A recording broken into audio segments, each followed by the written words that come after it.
Rebonjour, bienvenue dans cette deuxième partie du binge-watching de The Mandalorian et donc de mon vlog. On va se remettre tout de suite dans les analyses d'épisodes avec l'épisode 4.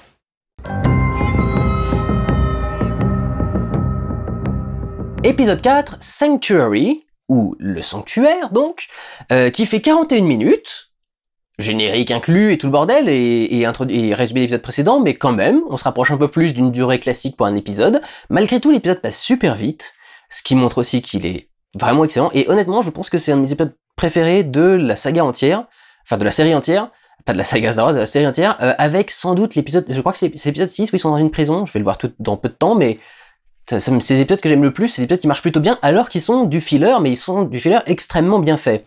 Et celui-ci est réalisé par une certaine sommité, mais pas encore dans le domaine de la réalisation, Bryce Dallas Howard, la fille de Ron Howard, qui a réalisé Solo et Star Wars Story, qui a donc a priori placé sa fille dans un petit job par-ci par-là. Il se trouve qu'elle s'en sort plutôt bien en termes de réalisation. Je sais pas si c'est sa première réalisation, je crois qu'elle a déjà fait des courts-métrages, mais pas des films. Donc c'est sa première réalisation déjà en tant que série. Et honnêtement, il y a pas mal de choses au niveau de la réalisation de cet épisode qui sont plutôt intéressantes. Donc si vous m'excusez, on va commencer par ça. Donc pour résumer vite fait juste l'histoire de l'épisode, après avoir pris le bébé Yoda avec lui, il cherche un endroit où le cacher pour pouvoir soit le cacher, soit rester caché avec lui. Il trouve donc une planète un petit peu abandonnée dans un coin, où il n'y a pas grand monde et en tout cas pas de réseau qui le rechercherait lui, genre sa guilde ou des trucs dans ce genre-là. Sur place, il va rencontrer une autre mercenaire comme lui, qui appartient à la même guilde, ou qui appartenait à la même guilde, et qui elle aussi est pourchassée par sa guilde. Donc au début, ils s'affrontent tous les deux en pensant qu'ils vont chacun se dénoncer, mais finalement non, ils deviennent copains comme cochons. Et cette nana d'ailleurs est un très bon personnage, très bien introduit dans l'histoire, notamment avec le fait qu'elle se batte très rapidement avec le Mandalorian, et elle se prouve à valeur égale, a priori, même si le Mandalorian n'est pas le personnage le plus puissant qui soit, hein, c'est même pas un Jedi, mais il a rencontré des adversaires qui l'ont mis en difficulté déjà, mais on sait que c'est un très très bon combattant, donc le fait qu'elle arrive à lui tenir tête marche bien, et une fois qu'ils sont associés, ils sont très bien associés, c'est-à-dire que par exemple, il y a un moment où elle va choper un ennemi, le bloquer au niveau de la nuque et le foutre en position, spécifiquement pour qu'il soit sa nuque soit dégagée pour le Mandalorien pour qu'il puisse taper dessus et donc que le mec s'évanouisse. Donc ils ont une très bonne collaboration entre eux quand ils commencent à agir ensemble, donc c'est en ça que le personnage aussi marche super bien. Elle a un rapport assez nonchalant avec lui, elle va lui faire des remarques sur son cas, sur des machins. C'est un personnage qui est très très bien écrit et structuré et qui marche vraiment très très bien. Mais donc en termes de mise en scène, il y a plusieurs choses qui sont vraiment très intéressantes, notamment au cours d'une discussion avec une des villageoises, avec qui il va avoir un début de romance pendant l'épisode, qui va lui demander, qui va lui poser la question de quand est-ce que t'as retiré ce casque pour la dernière fois, en présentant devant quelqu'un.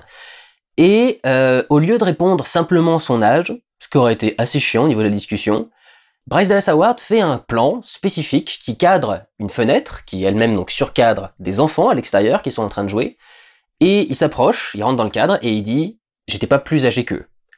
Ce qui est vachement intéressant parce que déjà c'est beaucoup plus intéressant comme écriture que simplement donner son âge quoi et dire donner la période précise, mais en plus le fait de les montrer visuellement ces enfants, ça rentre un peu dans l'idée d'un show don't tell, mais il tell quand même, il le dit quand même, mais il y a surtout dans le show don't tell l'attitude des enfants, c'est qu'ils les montrent à l'extérieur et ils sont en train de jouer, ils sont en train de rigoler entre eux, avec le bébé Yoda d'ailleurs il me semble, ou juste entre eux, et donc ça évoque pas juste l'âge à laquelle il l'a fait, mais ça évoque aussi l'innocence qu'il a perdu depuis, qu'il a enfilé ce masque, et qui a sans doute fait qu'il a enfilé le masque. Donc il y a quelque chose qui est vachement intéressant dans le fait de filmer comme ça ces enfants en train de jouer, en train de rigoler à l'extérieur, et qui disent j'étais pas plus âgé qu'eux, il dit en même temps, quand il montre ça, grâce à l'image, j'étais aussi heureux qu'eux avant, quoi. Et c'est quelque chose qui vraiment est loin dans mon passé. Donc c'est vraiment pas mal du tout en termes de mise en scène. Ce qu'elle va le plus bosser en termes de mise en scène, ça va être le AT&T, qui travaille comme un monstre à plusieurs reprises. On travaille le danger notamment avec le bruit, simplement, le bruit mécanique que fait le truc, les alarmes qu'il peut lancer, les arbres, enfin les bruits de pas sur le sol, les arbres qui bougent, les oiseaux qui s'envolent.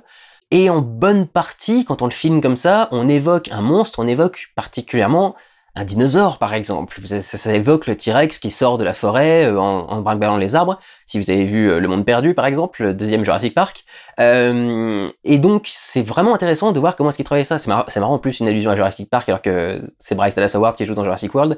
Mais il me semble qu'elle avait dit que c'était par rapport à un film d'animation, mais je sais plus lequel. C'était pas par rapport à ça. Donc, mais c'est c'est plutôt intéressant dans la façon de travailler du coup le danger et la menace.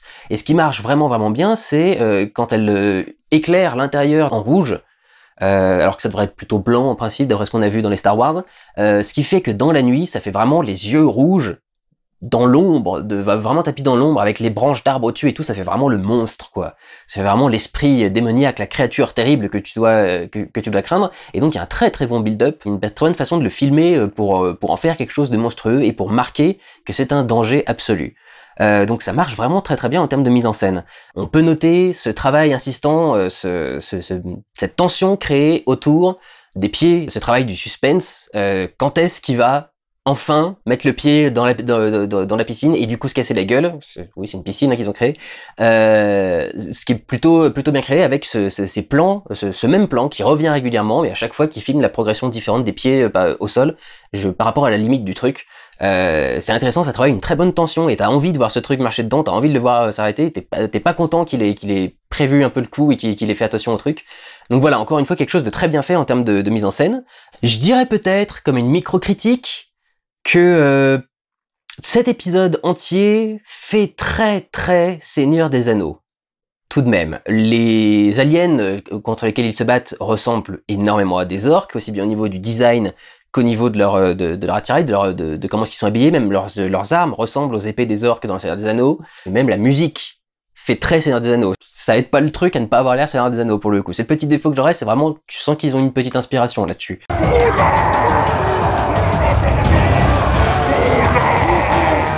On travaille du coup quelque chose qui fait plus médiéval que futuriste, puisqu'on est dans un petit village au milieu de la campagne, donc c'est pas exactement le cadre habituel d'un Star Wars. La campagne chez Star Wars, c'est des grands déserts sur lesquels on fait récupérer des champignons de moisissure, des trucs dans ce genre-là. C'est pas c'est pas la campagne telle qu'on l'a vu d'habitude.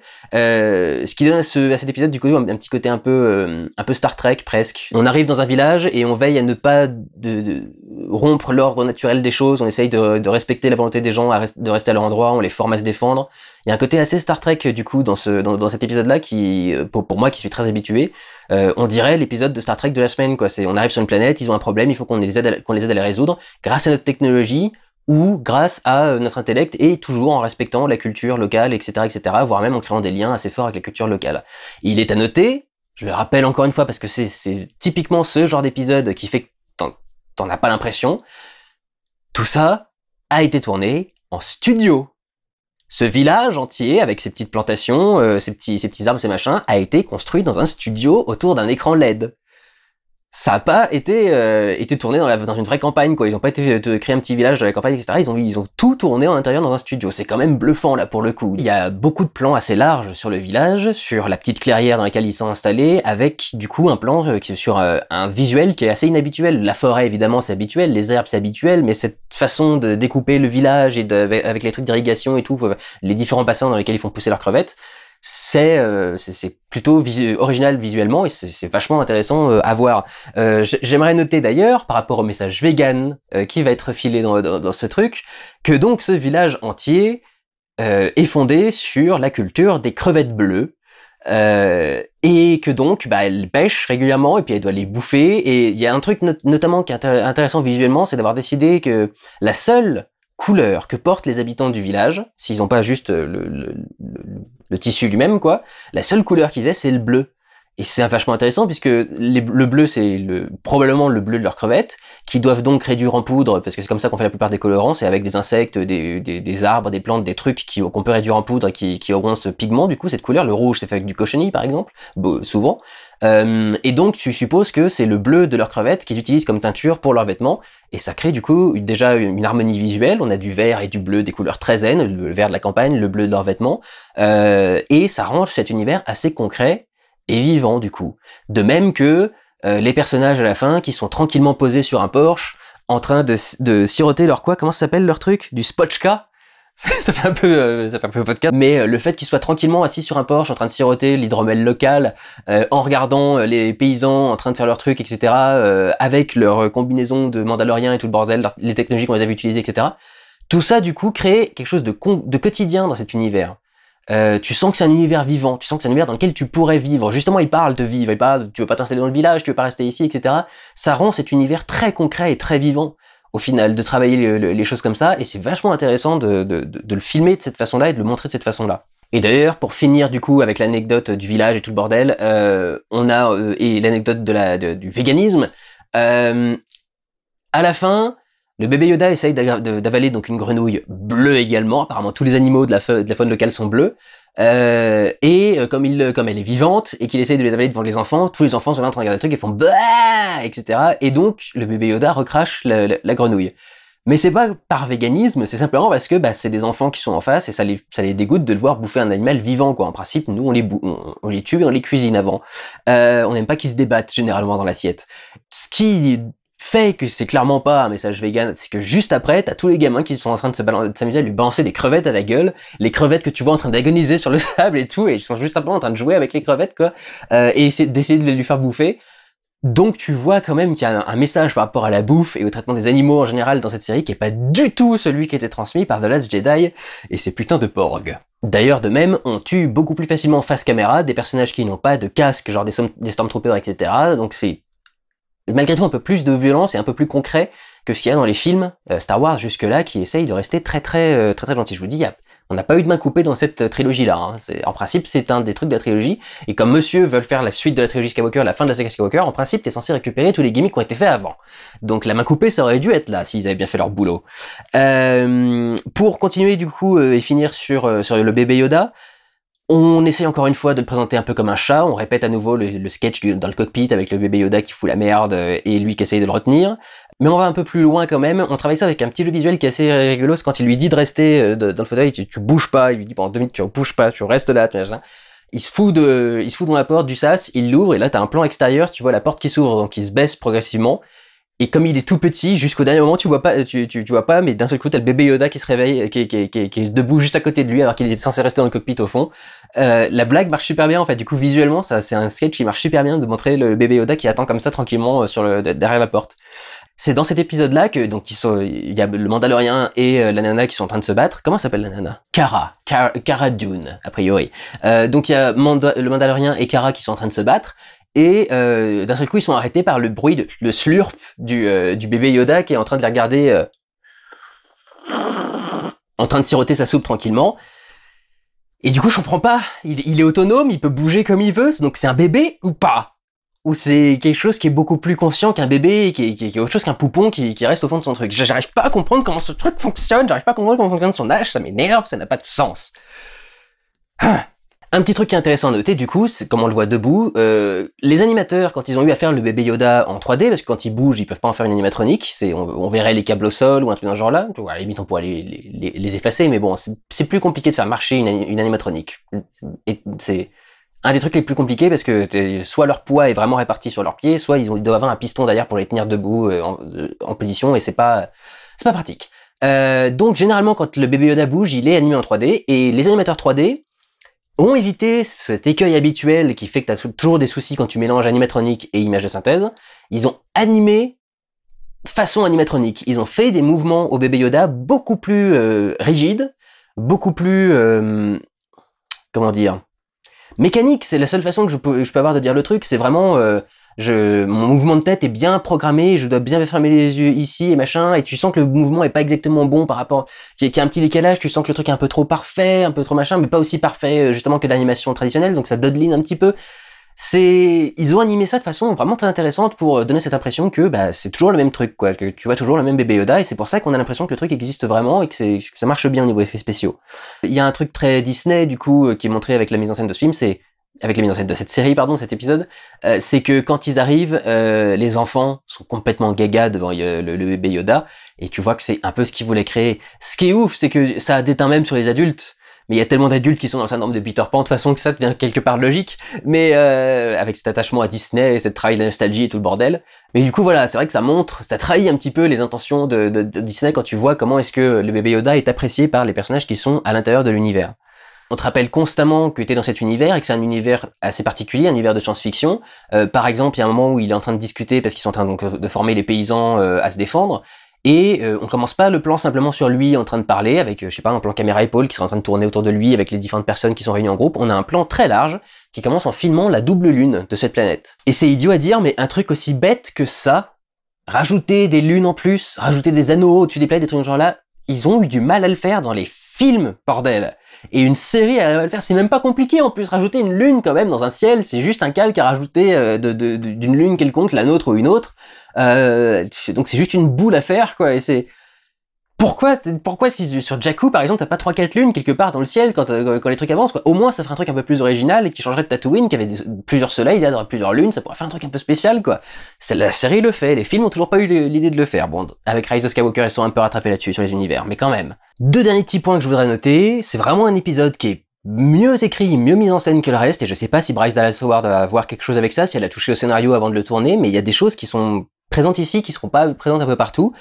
Ils arrivent vraiment à parfaitement justifier, par exemple, pourquoi est-ce que le Mandalorien va aider le village, ça je pense que c'est inclus de base dans le truc, comme le Mandalorien cherche à se cacher, c'est compliqué à dire cette allitération, comme le Mandalorien cherche à se cacher, et quand les paysans viennent lui proposer simplement une mission, il est pas intéressé, il demande de l'argent, etc., tout le bordel.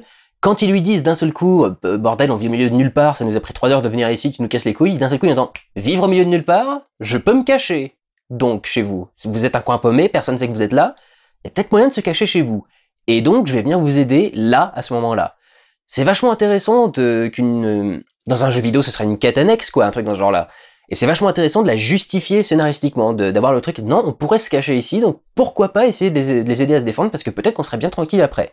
Et un autre truc qui a été justifié de façon assez intéressante, c'est, vous savez que une des traditions, un des trucs, particulier de l'univers de Star Wars, c'est lait coloré, donc son lait bleu par exemple dans le 4, ou dans le 4, son lait vert dans le 8, et là en fait ils font boire une boisson particulière aux espèces d'aliens orques là qui les attaquent, et ils ont créé pour ça une boisson qui est phosphorescente, un truc pour le coup qu'on n'a pas encore vu dans Star Wars et qui fait peut-être vite fait dans un coin d'un plan dans Star Wars épisode 2 par exemple ou 3 quand on est à Coruscant, mais là du coup c'est pas juste un truc qui est dans le décor pour te donner l'impression que c'est un univers particulier et son propre univers, c'est aussi utilisé scénaristiquement parce que ce truc qu'ils boivent, ils le stockent dans des grandes cuves, et du coup, à un moment, pendant une scène de baston, on va essayer de noyer un des mecs dans la cuve. Donc on n'a pas juste créé un truc pour du lore et pour l'univers et peut-être pour vendre un truc éventuellement, s'ils avaient créé une boisson phosphorescente qu'ils auraient vendue ensuite. On utilise ça vraiment dans le scénario et ça sert à l'univers de l'histoire. Et encore une fois, c'est quelque chose qui rend l'univers concret, quotidien, tu sens que c'est logique, tu sens qu'il fonctionne. Voilà un épisode qui fonctionne quasi de A à Z. Il y a le petit problème du si les nouvelles vont si vite dans cet univers-là, c'est difficile de croire que vous pourriez être discret n'importe où, si ce n'est en allant vous cacher dans une grotte au fond d'un désert, quoi. Mais voilà, pour le reste ça fonctionne bien et ça en fait un des très bons et un des meilleurs épisodes de cette série. Suivant.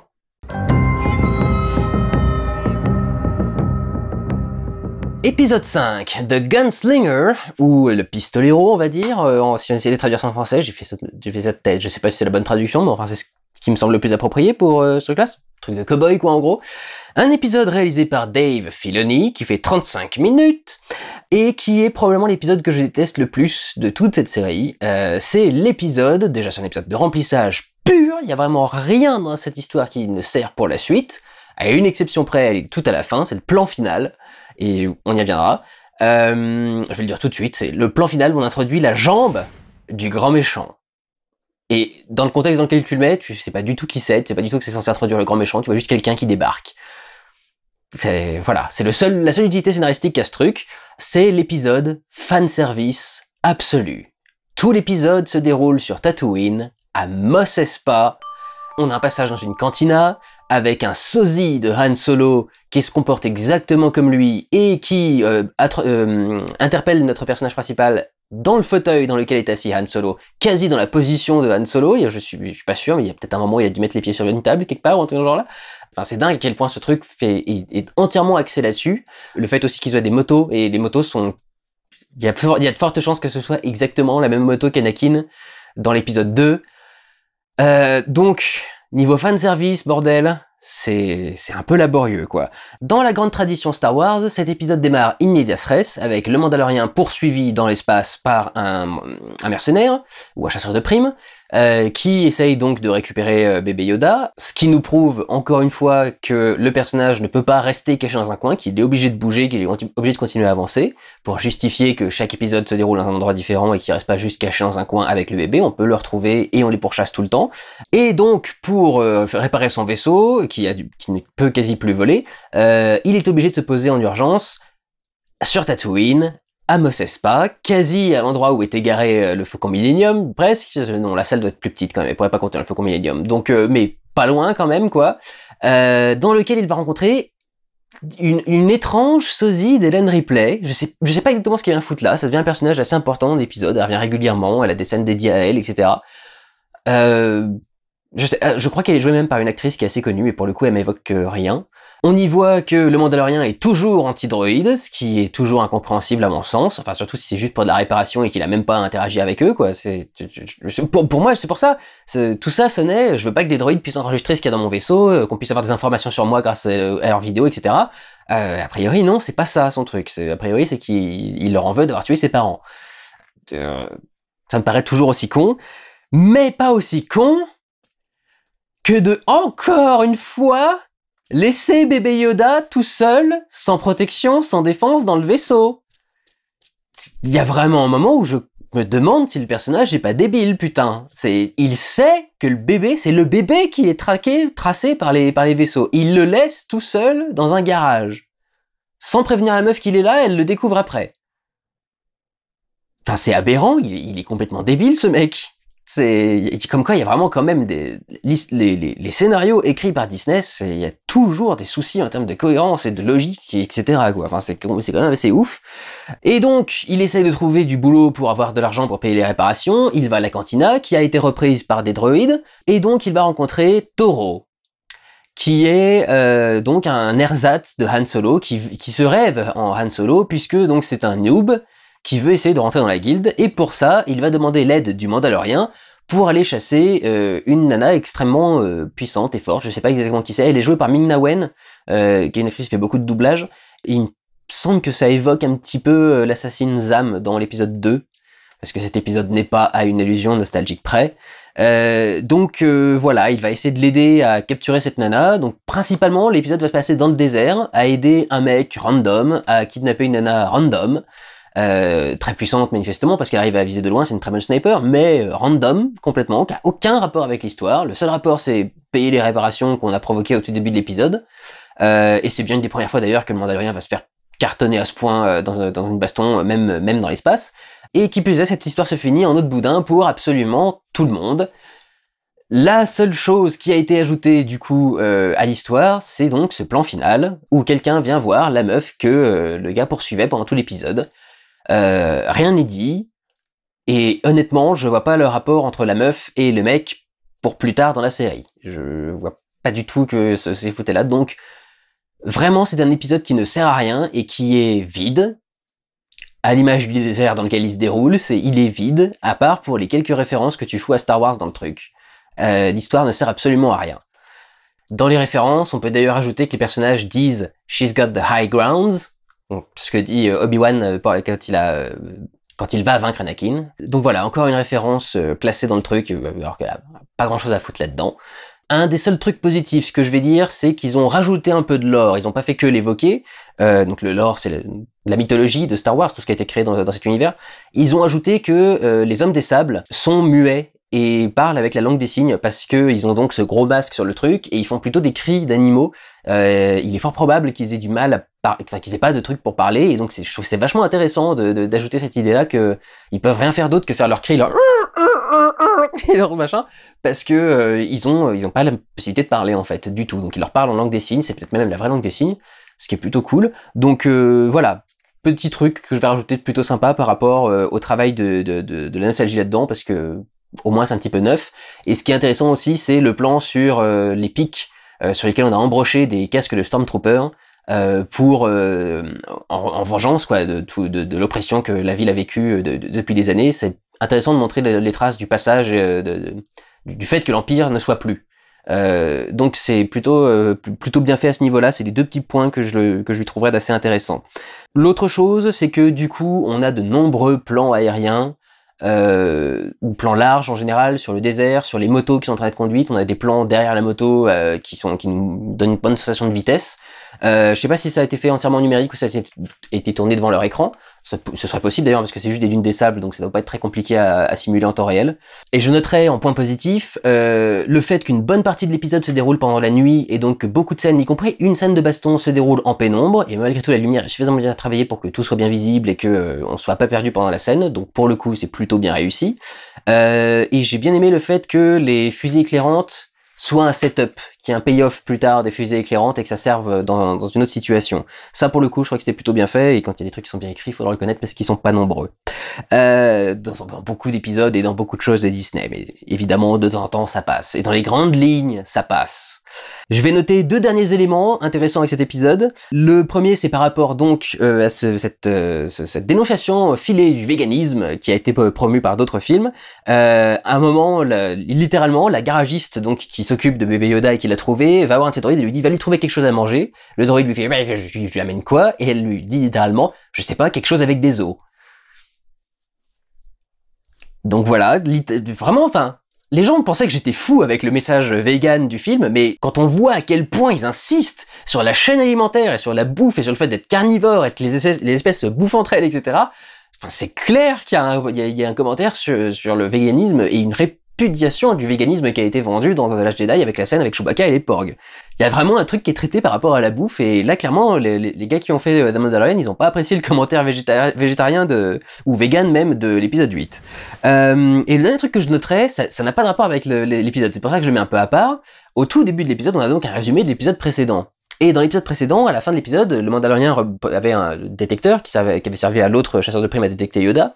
Il le fout par terre et il l'écrase avec sa chaussure.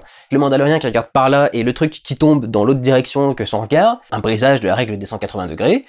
Yes. Et ils l'ont corrigé. Et je trouve ça ouf qu'ils aient corrigé ça pour un résumé, mais ils ont quand même ajouté ce petit souci du détail de dire non, en principe, si ça tombait avec cette coupe-là, selon cet angle-là, ce serait plus raccord, donc il faut que j'inverse le plan pour que ça marche. Si on pouvait avoir ce souci du détail pour tout Star Wars, ce serait quand même cool, parce que ça en manque sérieusement dans d'autres domaines. Donc bravo au monteur qui a fait le résumé dans l'épisode précédent. Passons au suivant pour nous, l'épisode 6.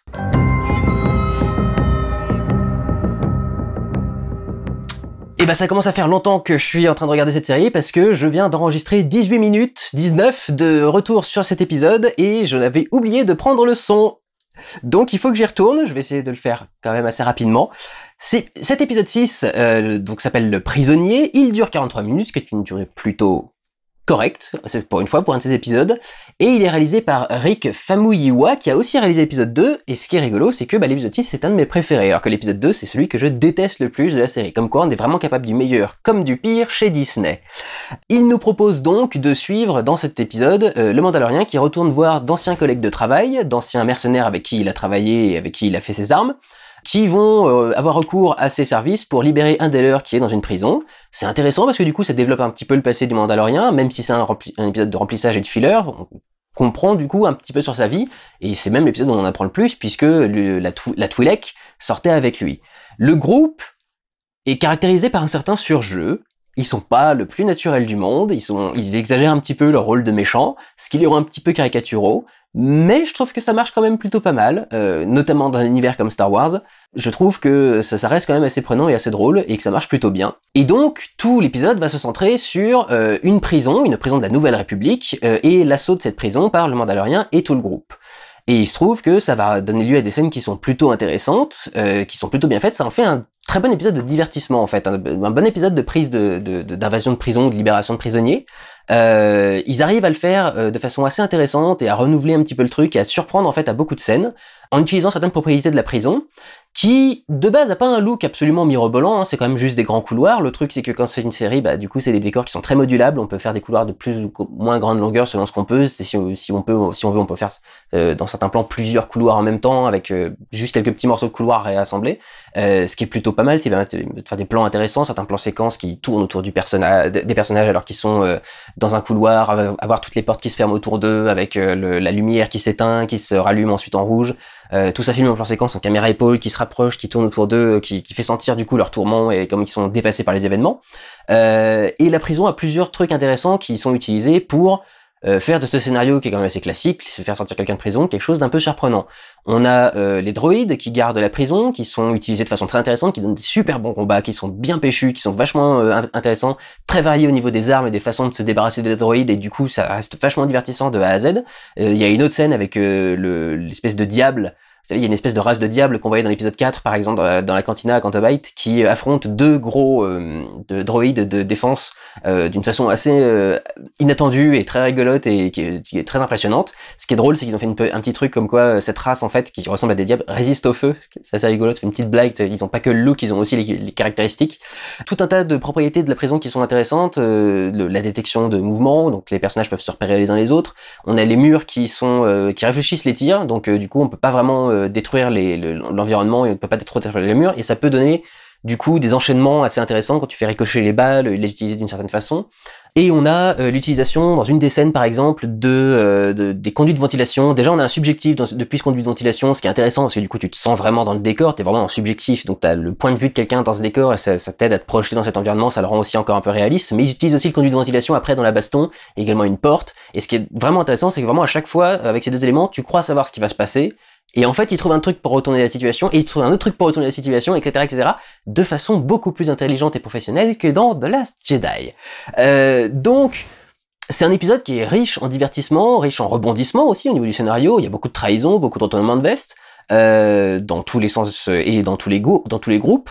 C'est un épisode où on développe pas mal le personnage du Mandalorien. On montre aussi par exemple qu'il respecte beaucoup la Nouvelle République et qu'il a pas envie d'attaquer ce vaisseau et qu'il voudrait laisser la personne en vie, ce qui est logique avec son personnage et avec ce qu'on développe depuis le début, puisque comme la Nouvelle République a détruit l'Empire et que l'Empire a détruit son village, il est raisonnable de penser qu'il respecte la Nouvelle République et qu'il n'ait pas envie de les attaquer et de leur faire du mal. Donc on développe pas mal ça aussi. Donc il y a pas mal de choses au niveau de l'écriture et de la mise en scène qui sont vraiment intéressantes. Reste qu'il y a aussi des défauts habituels, notamment le fait que l'épisode démarre in medias res quand tu débarques, quand il se gare dans le vaisseau. C'est le premier plan du truc, c'est quand il se gare dans le vaisseau des mercenaires, qui d'ailleurs, dans la station, qui ressemble beaucoup à des stations de Star Trek. Mais bon, c'est un design qui serait très pratique pour des stations spatiales, donc c'est logique qu'ils le reprennent. Mais c'est vrai qu'on démarre vraiment dans l'histoire dès qu'il est là, quand il a pris la décision de venir. Parce que si tu réfléchis 2 secondes, aller faire une mission avec une bande de mercenaires, dont un droïde, qu'il déteste toujours, c'est quand même le meilleur moyen de foutre en danger ton Yoda, parce que tu peux pas le faire garder par qui que ce soit, c'est tous des mercenaires, c'est tous des mecs à qui tu fais pas confiance, donc tu vas pas le laisser dans la station, t'es obligé de le prendre avec toi, et comme ce con n'a toujours pas installé de code pour bloquer ses portes et ses machins pour pas qu'on lui vole des trucs, du coup, bah oui, ça va mettre bébé Yoda en danger. Ça va être très très compliqué pour bébé Yoda. Pendant toute une séquence, il va être poursuivi par un des membres du groupe. Tu sais pas trop pourquoi d'ailleurs, c'est vraiment pour le plaisir d'être méchant presque. Et donc il va être mis en danger. C'est intéressant au niveau du scénario parce que ça renforce la tension à la fin de l'épisode. Il y a beaucoup de choses qui se mélangent, beaucoup de personnages qui se rapprochent les uns des autres, beaucoup de choses en jeu.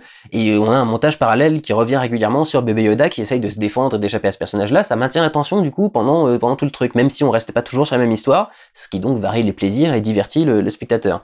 Mais s'il y réfléchit 2 secondes, c'est complètement con qu'il ait encore une fois laissé ce pauvre bébé Yoda dans une situation qui est très périlleuse pour lui, qu'il ait pas pensé à le prendre au niveau de la sécurité, qu'il ait même laissé un droïde rentrer dans son vaisseau. Enfin, c'est la première fois qu'il dit pas une phrase, pas un mot de tout l'épisode sur le fait qu'il y a un droïde dans l'équipe et qu'il soit en train de piloter. Alors je sais pas s'ils veulent nous montrer qu'il a évolué au niveau des droïdes et que du coup il les laisse faire quelque chose. Ce qui prouve, cela dit, ce que j'avais moi dit par rapport au droïde depuis le début, c'est qu'il voulait pas de droïde parce qu'il avait peur qu'il l'espionne, et c'est exactement ce que fait ce droïde là, donc je me disais que c'était encore une fois que ça allait aller dans ce sens là, mais non. Mais du coup, il a vraiment rien dit par rapport à l'androïde, et tu dis vraiment c'est fait exprès pour que le scénario puisse avancer et puisse avoir ses retournements quand il faut. Donc c'est ça qui est dommage, c'est encore une fois, pour qu'il y ait un truc intéressant dans l'histoire, il faut que le scénario ait un peu ni queue ni tête, et ils en sont conscients et l'évoquent clairement, avec le fait de démarrer une medias res, avec le fait qu'à la fin, il se retourne vers le bébé Yoda et lui fasse « Tu vois bien que c'était une mauvaise idée, je te l'avais dit. » Oui, bah, ce qui veut bien dire que t'aurais jamais dû venir ici, quoi. Il y a même un passage où le droïde fait une connerie au pilotage, il prévient pas les gens avant qu'il se passe un truc, donc du coup, ils sont tous secoués, et la Twi'lek fait une réplique « Oh putain, il nous a même pas prévenu quand même !» Et tu fais « Oui, et justement, c'est un androïde, il devrait pouvoir le faire. » Enfin, ça devrait être dans son code, quoi, ça devrait être la base. Donc voilà, il y a des petits trucs qui sont un petit peu cons et un petit peu chiants. Mais il y a aussi des trucs qui sont très sympas, je vous dis, le fait de découvrir un peu son passé, avec notamment avec ces personnages-là, la Twi'lek est assez drôle, elle est complètement tarée, et du coup elle raconte plein de trucs sur lui, et elle révèle pas mal de choses. J'aime bien comment le patron du truc, comment il s'appelle, Ranzar, je crois, ou un truc dans ce genre-là. J'aime bien comment est-ce qu'il traite le Mandalorien, parce qu'il a aucune peur du personnage, et à un moment il se rapproche de lui en le regardant à travers son masque et lui fait « Dis donc, c'est quoi ce regard? C'est de la gratitude ?» Et j'aime bien, là, il a une bonne attitude, il est assez cool et ça marche plutôt bien. Et il y a des choses intelligentes, même au niveau du scénario, quoi. Il y a des choses qui deviennent des setups pour être un payoff plus tard, notamment un petit truc, une petite balise de la Nouvelle République, qui est utilisée de façon assez intéressante, et je trouve que ça marche plutôt bien, et que du coup c'est vraiment un épisode qui marche bien, qui est plutôt divertissant, malgré quelques défauts qui sont toujours un peu intégrés dans l'histoire, parce que c'est du Disney, quoi. Et qu'on fait pas attention à ce qu'on écrit chez Disney. En termes de réalisation et de mise en scène, c'est plutôt cool. Encore une fois, il y a des jeux de lumière qui sont intéressants avec la prison. Il y a un moment où on fait une opposition entre le rouge du couloir de la prison et le blanc de l'intérieur de la cellule. Il y a un truc assez marquant, une opposition qui est utilisée aussi par Stanley Kubrick dans 2001 Odyssée de l'espace, par exemple. Donc il y a peut-être une allusion à ça aussi, avec la grande prison toute blanche, la lumière rouge. Il y a aussi une très bonne scène avec les lumières de la prison qui joue sur les flashs. Le Mandalorien est pas au même endroit à chaque flash, et même parfois disparaît complètement de l'image, donc ça joue beaucoup sur sa furtivité, etc. Avec la mise en scène, c'est un joli travail, un beau petit plan qui est quasi séquence, mais il est pas très long, mais un beau petit plan qui travaille bien la lumière et qui est plutôt cool. Il y a un plan qui est à mourir de rire quand il rentre dans la prison et qu'il voit un des prisonniers qui est en Hannibal Lecter, bloqué sur les barreaux, enfin les mains sur les barreaux, et qui fixe la caméra du regard pendant absolument tout le moment où elle se déplace. Il la lâche jamais du regard, et c'est vraiment le vieux psychopathe qui te regarde droit dans les yeux et qui te lâche pas pendant que tu marches. C'est assez rigolo. Il y a toute une scène qui est filmée dans le vaisseau du Mandalorien, qui donc est à nouveau, comme d'habitude dans la série, un travail de lumière naturelle. Donc on a une petite pénombre, mais c'est toujours bien éclairé. On a toujours des petites lumières qui arrivent en silhouette, en trois quarts, pour éclairer les personnages et qu'on puisse quand même comprendre ce qui se passe, voir les choses correctement. Ils jouent un moment avec leur système de tournage, avec ce grand écran LED, en mettant le droïde qui a des yeux qui reflètent vraiment le décor autour d'eux aux commandes, et du coup on a le reflet du truc hyperespace dans ses yeux, donc tu sens que le truc est vachement réaliste, parce que tu vois que c'est vraiment ça qui fait la lumière, c'est vraiment ça qui se reflète dans ses yeux, tu sens que c'est réel qu'ils sont dedans, quoi. Donc cette méthode de tournage pour le coup est vachement cool, et ils jouent bien avec ça à ce niveau-là. Je vais finir peut-être sur deux petits points qui marchent pas vraiment. En termes visuels, le chapeau le chapeau d'aviateur là de la Twi'lek, tu vois tellement que c'est un truc fait pour que le décor pour que le costume soit cheap et qu'on puisse lui mettre ses tentacules sans avoir à lui faire un gros maquillage sur le visage et à lui faire une grosse prothèse et tout. Tu sens que le truc baille un petit peu sur les joues. C'est un peu cheap pour le coup. C'est un effet qui marche pas trop. Et puis c'est quand même, ça fait quand même pas mal de personnages maintenant qui rencontrent Yoda, le bébé Yoda. Et ces personnages-là ont manifestement une bonne connaissance de l'univers, parce qu'à un moment ils parlent des Gungans. C'est assez rigolo parce que je vais revenir à Yoda, je vais finir Yoda vite fait. Personne ne reconnaît la race de Yoda. Et quand même, merde, Yoda c'était un mec connu dans la galaxie, ça devrait quand même être une race qu'on reconnaît, quoi. À un moment ou à un autre, on va dire putain, ça fait des années que j'ai pas vu un Yoda, etc. Enfin, ils ont tous l'âge, quoi. Enfin, je comprends pas. Il y a un moment, ça commence à devenir un peu énervant. Ce qui est drôle par rapport à la réplique sur les Gungans. Il y a un des mercenaires qui fait une réplique, il demande au Mandalorien pourquoi il veut pas retirer son casque, et il lui dit peut-être que c'est parce qu'il est moche, peut-être parce qu'il est Gungan, et ensuite il parle avec l'accent Gungan et il se fout de sa gueule. Et c'est rigolo parce que d'un côté ça fait une référence au fait que beaucoup de fans de Star Wars détestent les Gungans, et en particulier Jar Jar Binks, et le fait de parler comme ça, c'est une parodie des Gungans, mais tout le monde voit Jar Jar Binks dans le truc. Mais c'est aussi très rigolo de l'avoir fait faire par un mercenaire, donc par un méchant de l'histoire, par un mec sans scrupules. Parce que, je le rappelle encore une fois, tout le truc de ce truc de l'épisode 1 de Star Wars, c'est de dire qu'il faut pas se fier aux apparences, que c'est pas parce que quelqu'un a l'air d'être un petit peu con qu'il n'a aucune utilité, et que donc en gros, c'est un peu le but, qu'il ait l'air pas très intelligent, et qu'on l'accepte quand même, et qu'on se rende compte de sa valeur, et qu'on se rend compte qu'on a été très con finalement de pas voir qu'il pouvait avoir quelque chose d'intéressant. Ce qui est rigolo d'ailleurs, c'est que même les Jedi respectaient pas vraiment les Gungans, et donnaient le mauvais exemple, et c'est finalement Amidala qui les respecte, etc. Et tout ça prouve qu'ils avaient raison de se cacher, et que parce que tout le monde les méprise au prétexte qu'ils ont une façon de parler un peu particulière, ou qu'ils ont pas l'air intelligents forcément directement quand ils parlent. Et ça prouve également le problème d'arrogance des Jedi, qui est dénoncé par Yoda dans l'épisode 2, avant d'être dénoncé par Luke dans l'épisode 8, de façon mal faite. Là, du coup, c'était une bonne dénonciation et une bonne démonstration de l'arrogance des Jedi, qui en principe devraient respecter toute forme de vie et toute forme d'intellect, et qui, très clairement, sont un peu méprisants par rapport aux Gungans, notamment Obi-Wan, Ce qui prouve donc que les Jedi sont en train quand même de perdre un peu leur voix et un peu de faiblir, quoi, et qu'ils sont plus aussi bons qu'ils l'ont été pendant un moment. Donc c'était un truc qui était vachement intéressant, le traitement des Gungans dans l'épisode 1, et quand on voit ce que ça a donné, on se dit, bah, tonton George, il avait raison quand même. Les gens, ils ont un peu méprisé le personnage juste pour son apparence, et l'acteur s'est ramassé des sauts de merde pour que dalle aussi, enfin il a eu une carrière qui avait pas possible ensuite. Tout ça prouve bien une certaine ignorance et un certain dédain de ce qui a juste l'air pas très intelligent. Donc voilà, c'est rigolo, je trouve, qu'on fasse une petite réplique là-dessus. Voilà, j'ai fait tout ce que j'avais à dire, et j'ai même mis un petit peu moins de temps qu'avant, donc c'est plutôt cool. Et on a terminé cette partie de la vidéo parce que je vais faire une troisième et dernière partie pour couvrir les 2 épisodes de fin de saison, parce que l'histoire est séparée en 2 épisodes. Donc on va faire une dernière partie avec la fin de The Mandalorian. On se retrouvera dans quelques jours pour cela. J'espère que ça vous a plu, cette deuxième partie du retour, et je vous dis, prenez soin de vous, regardez des films et des séries. Ciao!